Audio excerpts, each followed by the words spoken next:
So this is a summative neonatal OSCE for Year 3 student midwives. I will be taking the role of the assessor and Jo will be taking the role of the student midwife. We will be running through a scenario and demonstrating a full resuscitation technique for a baby. Jo, welcome to your newborn life support summative OSCE. For the purposes of the scenario, I'd like you to assume that all your equipment is checked and working correctly.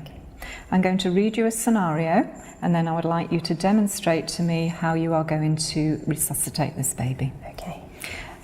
Okay, are you ready? I'm ready. So, Jo, a spontaneous normal birth of a baby on labour ward. There have been no antenatal complications. At birth, the midwife is concerned with the condition of the baby. The cord is clamped and cut and the baby is handed to you. Okay. The baby is blue, floppy and not breathing. Okay, right. I'm going to start the clock. Okay, so the first thing I'm going to do is I'm going to call for help. So I'm going to pull my emergency buzzer and I want somebody to call me the 2222 number so that I can have the neonatal team and also the midwifery coordinator as well. And then I'm going to make sure that I thoroughly dry this baby. And then I'm going to get rid of the wet towel that the baby is lying on. And then I'm going to put the baby onto a nice dry towel. And I'm going to wrap the baby up to stop it from getting cold. And then I'm going to assess the baby. So the colour. The baby is blue. And what's the baby's tone? The baby is floppy. Okay, so I'm going to check the baby's heart rate and then I would tap it out. Okay, the heart rate is very slow. Okay, and is the baby breathing? The baby's not breathing. Okay, right, so I want to then put the baby's head into the neutral position to see, has that made any difference?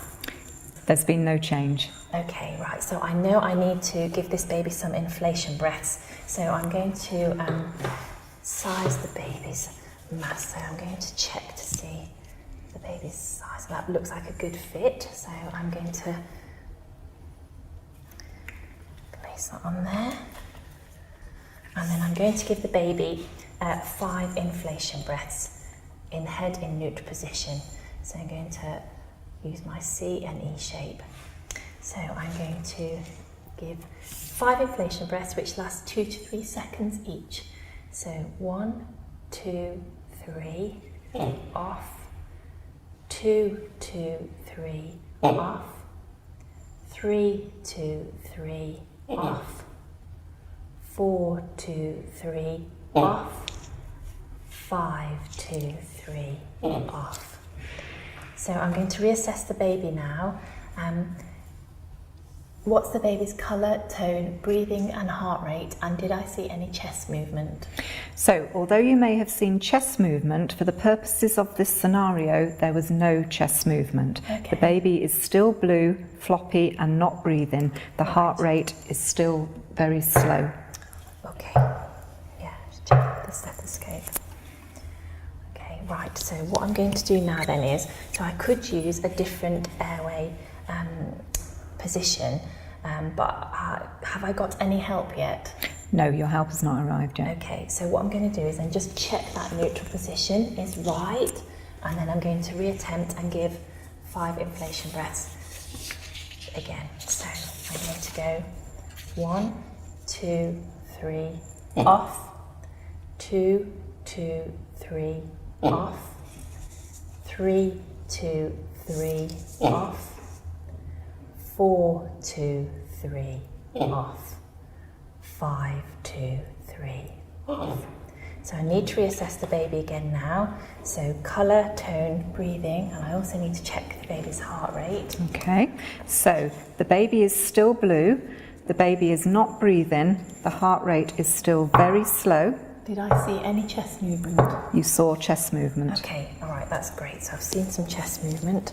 So I now just need to confirm then. So the baby's still blue and floppy, it's not breathing, and it's got a very slow heart rate, but I did see chest movement. So now I'm going to move on and give 30 seconds of ventilation breaths.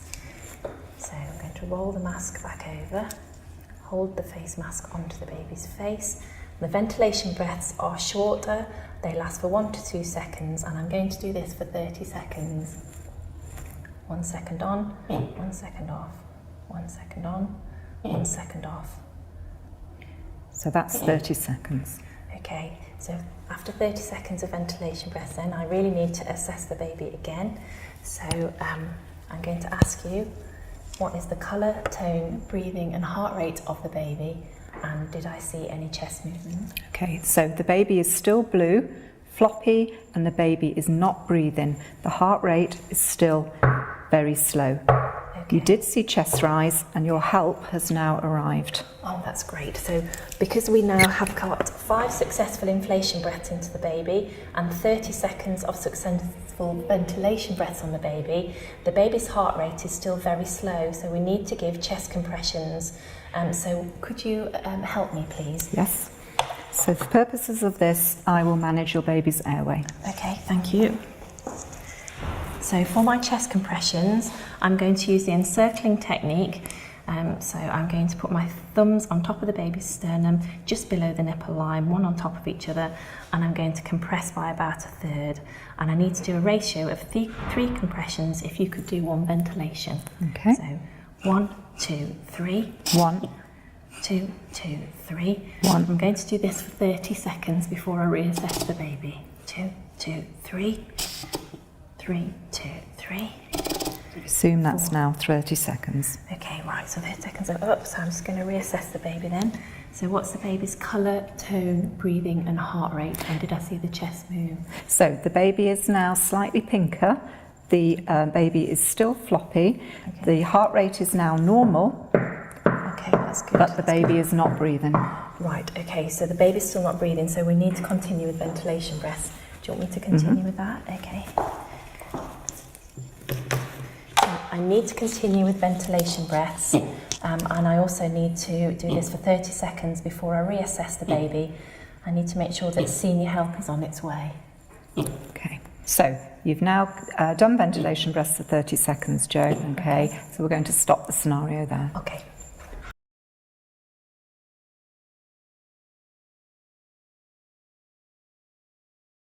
So I'm now going to demonstrate my other considerations. So I'm going to demonstrate a single and a double person jaw thrust, if that's okay. So my single person jaw thrust then, I've got my bag valve mask ready, so I'm going to splint the head, thumbs on the cheekbones. I'm going to use my middle finger to lift up the baby's jaw, roll the mask back over the nose and mouth, and then I'm going to give my inflation breaths in that position. My double person jaw thrust, if you could help me, would be I would splint the head, thumbs on the cheekbones, use my index fingers to lift up the baby's jaw, and then if you could roll the mask over the baby's nose and mouth, I would hold on there, and could you give inflation breaths of 2 to 3 seconds, 5 in total. Thank you. Okay. So other considerations then, I need to make sure that I maintain my professional conduct throughout. I need to ensure that the resuscitation drugs and equipment are available for the neonate. I need to make sure that we assess the cord pHs, so I need to ask somebody to take those for me while we're resuscitating the baby. I need to make sure that there are identification labels ready to attach the baby should the baby need to be transferred to the neonatal intensive care unit. There's going to have to be ensure appropriate communication with the parents, and that's during the resuscitation but also after, so it's important that duty of candour is acknowledged. We need to make sure that there is effective communication with the multi-professional team, so looking at communication strategies for that. Important to keep timely record keeping, ensuring that the health and safety is taken into consideration. So that's use of personal protective equipment for myself, but also maintaining a safe environment for the team as well. We need to make sure that risk management is attended to, so an incident form will need to take place afterwards. And it's important to also make sure the professional midwifery advocate has been informed for support of the professionals. Ethical considerations that need to be taken into account is to have an acknowledgement that there may be a time limit for resuscitation of a baby, and also to acknowledge that there may be some consent implications as well. Okay, thank you, Jo. That now concludes your newborn life support OSCE.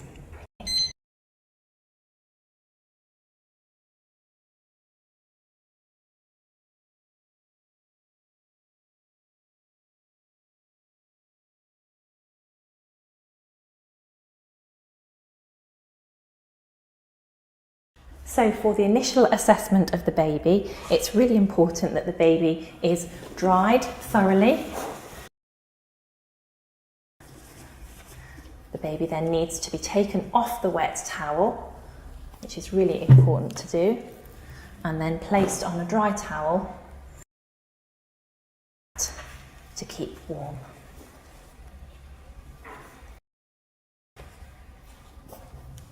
It's important then to assess the baby's colour, to assess the baby's tone, to check to see whether they've got good tone or whether they're floppy.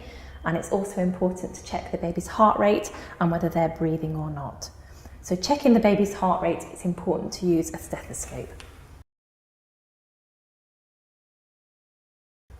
So I have an adult stethoscope here, but a newborn one is also appropriate. So I'm going to place the stethoscope on the baby's chest, and I'm going to listen, and I'm going to tap out the baby's heart rate. We're going to note whether the baby's heart rate is actually present, whether it's very slow, that is below 60, or whether it's actually slow, which is below 100, or whether it's normal, i.e. above 100. When sizing a baby's face mask, it's really important that the baby's head is in the neutral position. We've got 3 different types of face masks here. So I'm going to check to see which one fits the baby's face appropriately. I'm going to start off by dropping the face mask into the cleft of the baby's chin and rolling it over the baby's nose and mouth. As you can see from this one, the mask is actually too small. Check again, into the cleft of the chin, rolling over the baby's nose and mouth. As you can see, this one is too big because it goes actually into the baby's eye area. The third one I'm going to check, and that's probably the most appropriate fit for this baby. It's really important at that point that you take it off the baby's face in order to place it onto your equipment.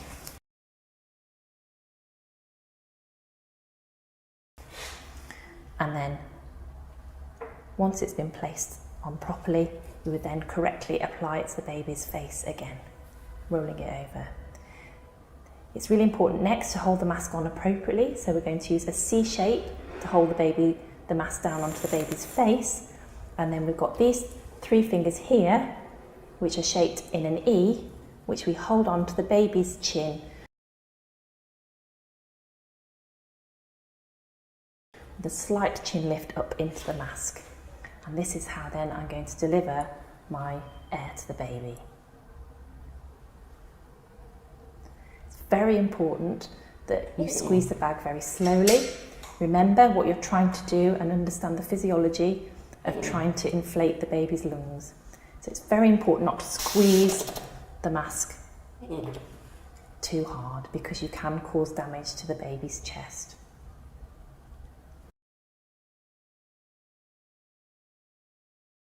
So I'm now going to demonstrate the jaw thrust, a single person first and then a double person jaw thrust. Okay. So we've got the bag valve mask and that's all been sized correctly. So I'm going to splint the head, thumbs onto the cheekbones to steady, and then I'm going to do jaw up.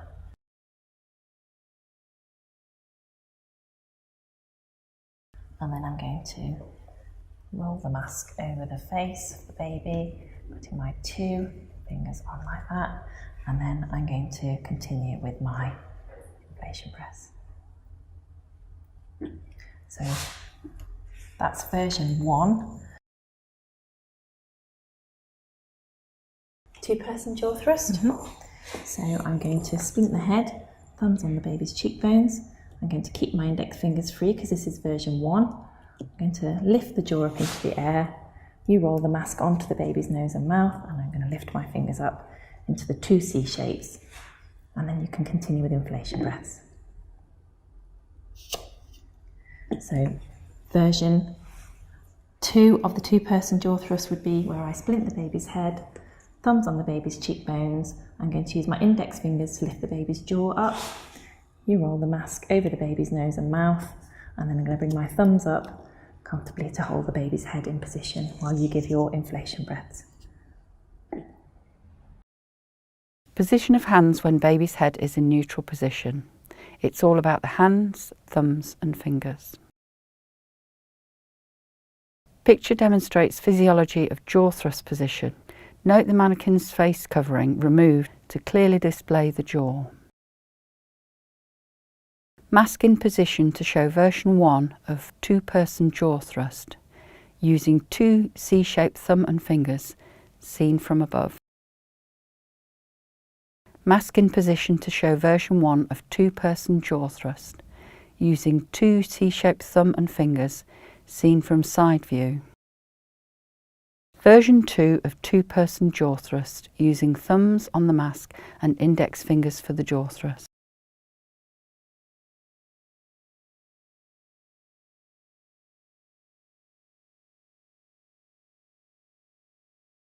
So we're going to demonstrate cardiac compressions. If you could take the airway, please, Mandy. Yeah.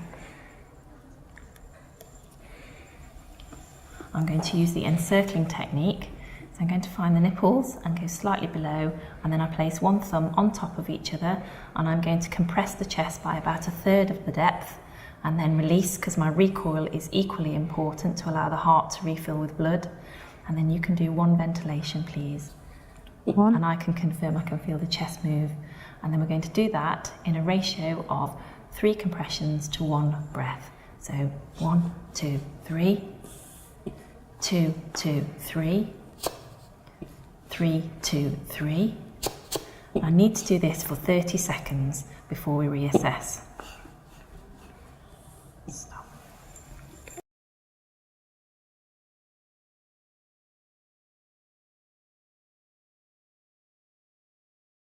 So the second technique of chest compressions is using the 2-finger technique, and this is if you can't manage the encircling technique.